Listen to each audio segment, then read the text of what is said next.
بسم اللہ الرحمن الرحیم۔ دوستو، آج کی اس ویڈیو میں آپ کو بی بی فاطمہ کی وفات کے بارے میں بتاؤں گی۔ ایک بار کا واقعہ ہے کہ بی بی فاطمہ گھر کے تمام کام کر کے چکی پیس رہی تھی اور رو رہی تھی۔ حضرت علی گھر میں تشریف لائے کہ دیکھتے ہیں کہ گھر کے سارے کام ہو چکے ہیں اور فاطمہ چکی پیس رہی ہے اور ساتھ میں رو رہی ہے۔ حضرت علی بی بی فاطمہ سے پوچھنے لگے، اے فاطمہ، تو کیوں رو رہی ہے اور یہ پانی کس لیے گرم ہو رہا ہے اور اتنا سارا آٹا کیوں پیس رہی ہو؟ بی بی فاطمہ رو کر فرمانے لگی، اے میرے پیارے شوہر، آج میں نے ایک خواب دیکھا ہے کہ میرے ابو جان کسی چیز کو تلاش کر رہے ہیں۔ میں نے ان سے پوچھا، اے ابا حضور، آپ کس چیز کو تلاش کر رہے ہیں؟ تو میرے پیارے ابا جان سرکار دو عالم نے فرمایا، اے فاطمہ بیٹی، میں تجھے تلاش کر رہا ہوں۔ بی بی فاطمہ رو کر فرمانے لگی کہ آج کا دن میرا اس دنیا میں آخری دن ہے۔ آج میں نے اللہ کو پیارے ہو جانا ہے۔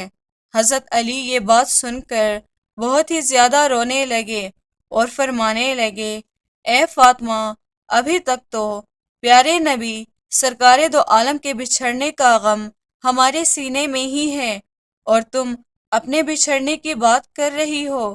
میں تیری اس جدائی کو کیسے برداشت کروں گا؟ تو بی بی فاطمہ فرمانے لگی، جس طرح آپ نے میرے ابا حضور کی جدائی کا غم برداشت کیا ہے، اسی طرح میری جدائی کا غم بھی برداشت کر لیجئے گا۔ حضرت علی پوچھنے لگے، یہ پانی کیوں گرم کر رہی ہو اور یہ آٹا اتنا کیوں پیس رہی ہو؟ آج کے دن بھی تم کام کر رہی ہو، تم نے بہت کام کر لیے۔ بی بی فاطمہ رو کر فرمانے لگی، اے میرے پیارے شوہر، میں نے آپ کے حق بھی تو ادا کرنے ہیں اور اپنے بچوں کے بھی حق ادا کرنے ہیں۔ میں پانی اس لیے گرم کر رہی ہوں کیونکہ اپنے بچوں کو اپنے ہاتھوں سے نہلا سکوں۔ آٹا اس لیے پیس رہی ہوں تاکہ میرے بچے اور آپ اس آٹے کی روٹیاں بنا کر کھا سکیں۔ میں کپڑے دھو چکی ہوں آپ لوگوں کے، تاکہ آپ لوگوں کو دھلے ہوئے کپڑے مل جائیں اور آپ پہن سکیں۔ میرے بعد میرے بچوں کو کون آٹا گوندھ کر پیس کر کھلائے گا؟ یہ کہہ کر بی بی فاطمہ بہت ہی زیادہ رونے لگی اور ساتھ میں حضرت علی بھی رونے لگے۔ حضرت علی فاطمہ کو سمجھا کر وہاں سے اٹھا لیتے ہیں اور کہتے ہیں، یہ کام مت کرو۔ تبھی بی بی فاطمہ کی طبیعت خراب ہونے لگی، انہیں تیز بخار ہونا شروع ہو جاتا ہے۔ حضرت علی رو رہے ہیں، بی بی فاطمہ رو رہی ہے اور اتنے میں ہی گھر میں امام حسن اور امام حسین تشریف لے آئے۔ وہ دونوں اپنی ماں اور باپ کو روتے ہوئے دیکھتے ہیں تو اپنی ماں کے سینے سے لگ جاتے ہیں۔ ذرا سوچئے وہ کیسا عالم ہوگا، وہ کیسا منظر ہوگا جس ماں کو پتہ چل جائے کہ آج میں نے اس دنیا سے رخصت ہو جانا ہے۔ میرے بچوں کو کون پالے گا؟ میرے بعد میرے بچوں کو کون کھانا کھلائے گا؟ میرے بچوں کو کون روز سلائے گا؟ اس ماں کے دل پہ، اس باپ کے دل پہ کیا گزرتی ہوگی؟ حضرت علی بہت ہی زیادہ رونے لگے اور بی بی فاطمہ بھی بہت زیادہ رونے لگی۔ اپنے باپ اور اپنی ماں کو دیکھ کر امام حسن اور امام حسین بھی رونے لگے۔ وہ پوچھنے لگے، اے بابا جان، آپ کیوں رو رہے ہیں؟ حضرت علی خاموش رہے۔ پھر بی بی فاطمہ سے پوچھنے لگے، اے امی حضور، آپ کیوں رو رہی ہیں؟ تو بی بی فاطمہ نے فرمایا کہ تم دونوں اپنی نانا جان کی قبر پر چلے جاؤ۔ حدیث شریف میں آتا ہے، امام حسین اور امام حسن پیارے نبی سرکار دو عالم کی قبر پر چلے جاتے ہیں، وہاں پر جا کر بیٹھ جاتے ہیں۔ تبھی اندر سے آواز آتی ہے، اے میرے پیارے بچوں، تم واپس اپنی ماں کے پاس چلے جاؤ۔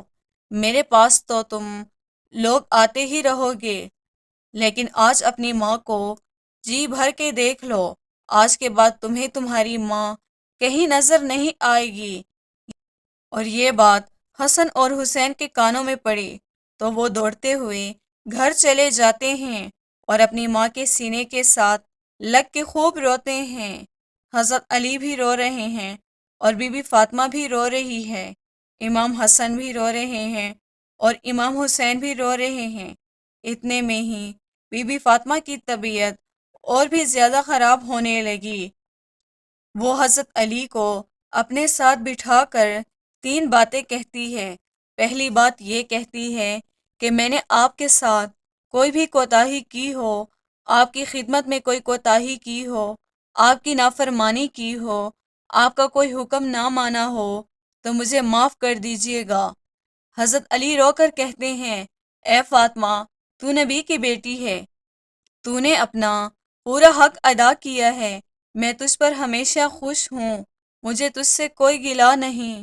بی بی فاطمہ دوسری بات کہتی ہے، اے میرے پیارے شوہر، جب میں اس دنیا سے وفات پا جاؤں، آپ نے دوسری شادی کرنی ہو تو کر لیجئے گا، میرے بعد میرے بچوں کو میرے جتنا پیار بھی دیجیے گا، ان کو ماں کی کمی محسوس نہ ہونے دیجیے گا۔ اور بی بی فاطمہ کی تیسری بات آپ کو بھی حیران کر دے گی۔ بی بی فاطمہ تیسری بات یہ کہتی ہے کہ جب میں اس دنیا سے وفات پا جاؤں تو آپ میرے جنازے پر کسی کو بھی نہ بلائیے گا۔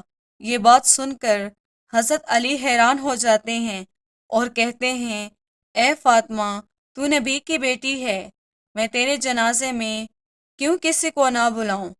تو بی بی فاطمہ فرماتی ہے کہ میں نے آج تک اپنے آپ کو پردے میں رکھا ہے، مجھ پر کسی کی نظر نہیں پڑی، میں چاہتی ہوں کہ میرے مرنے کے بعد بھی مجھ پر کسی کی غیر مرد کی نظر نہ پڑے۔ جب شام ہو جائے، اندھیرا ہو جائے، آپ مجھے تب دفن کر دیجیے گا۔ یہ باتیں سن کر حضرت علی بہت رو رہے ہیں، بی بی فاطمہ بھی رو رہی ہے، امام حسن بھی رو رہے ہیں اور امام حسین بھی رو رہے ہیں۔ سوچئے ذرا وہ کیسا منظر ہوگا جب ماں رخصت ہو رہی ہے ہمیشہ کے لیے اس دنیا سے، اور اس کے بچے اس کے پاس بیٹھ کر رو رہے ہیں۔ یہ الفاظ کہہ کر بی بی فاطمہ ایک اور بات کہتی ہے کہ میں نے آج روزہ رکھا ہے، میرے ابو جان نے میرے خواب میں آ کر مجھے یہ کہا ہے، اے فاطمہ، تو سحری کر علی کی دسترخوان میں اور افطاری کرنا میرے ساتھ، اپنے پیارے ابو جان کے ساتھ۔ یہ باتیں کہہ کر بی بی فاطمہ اللہ کو پیاری ہو جاتی ہیں۔ بی بی فاطمہ کو کفن پہنایا جاتا ہے، ان کا جنازہ اٹھایا جاتا ہے۔ روایات میں آتا ہے کہ جب بی بی فاطمہ کا جنازہ اٹھایا جاتا ہے تو ایک طرف سے علی کندھا دیتے ہیں اور دوسری طرف سے امام حسن کندھا دیتے ہیں۔ تبھی وہاں پر ایک صحابی پہنچ جاتے ہیں جن کا نام حضرت ابو ذر غفاری ہوتا ہے۔ تبھی حضرت علی ان سے فرماتے ہیں کہ آج نبی کی لاڈلی بیٹی کا انتقال ہو گیا ہے، ایک طرف سے تم کندھا دے دو۔ اس طرح یہ جنازہ اٹھایا جاتا ہے۔ روایات میں آتا ہے کہ وہ دونوں معصوم بچے امام حسن اور امام حسین رو رہے ہیں، حضرت علی رو رہے ہیں، حضرت ابو ذر غفاری رو رہے ہیں۔ اسی طرح وہ جنازہ قبر کے پاس رکھا جاتا ہے، قبر کھودی جاتی ہے، حضرت علی اس قبر کو دیکھتے ہیں۔ جب قبر میں بی بی فاطمہ کو رکھنا ہوتا ہے، حضرت علی بہت ہی زیادہ روتے ہیں، ان کی داڑھی بھیگ جاتی ہے، ان کے کپڑے بھیگ جاتے ہیں۔ حضرت علی بی بی فاطمہ کو کبھی دیکھتے ہیں اور کبھی اپنے بچوں کو دیکھتے ہیں۔ یہ منظر دیکھتے ہوئے حضرت ابو ذر غفاری بھی روتے ہیں اور قبر سے کہتے ہیں، اے قبر، کیا تجھے پتا ہے کہ یہ جنازہ کس کا ہے؟ یہ محمد کی بیٹی کا جنازہ ہے، یہ علی کی بیوی کا جنازہ ہے جس کو امام حسن اور امام حسین کہتے ہیں، یہ ان کی ماں کا جنازہ ہے۔ تبھی قبر سے آواز آتی ہے، میں رشتہ دار نہیں دیکھتی، میں اعمال دیکھتی ہوں۔ یہ قبر کی آواز جو آئی تھی وہ بی بی فاطمہ کے لیے نہیں تھی، کیونکہ بی بی فاطمہ تو بخشی بخشائی تھی، وہ جنت کی عورتوں کی سردار تھی، بی بی فاطمہ ہر گناہ سے پاک تھی۔ یہ آواز تو ہم جیسے لوگوں کے لیے تھی جو گناہگار ہیں۔ بی بی فاطمہ کو قبر میں دفنایا گیا اور حضرت علی اپنے دونوں بچوں کو سینے سے لگا کر وہاں قبر کے ساتھ بیٹھ گئے تھے۔ کافی دیر تک روتے رہے، دونوں پیارے بچے بھی کافی دیر تک روتے رہے، اپنی ماں کو یاد کرتے رہے۔ وہ ہمارے نبی کا گھرانہ تھا، وہ بخشے ہوئے لوگ تھے، جنتی لوگ تھے، جنت کے لوگوں کے سردار تھے۔ نافرمان لوگ تو ہم ہیں جن سے قبر ہزار سوال کرے گی کہ کون سے اعمال لے کر آئے ہو۔ میرے پاس اللہ تعالی ہم سب کو نیک اعمال کرنے کی توفیق عطا فرمائے، آمین۔ دوستو، اگر آپ کو یہ ویڈیو پسند آئی ہو تو اس کو لائک اور سبسکرائب کرنا نہ بھولیے گا۔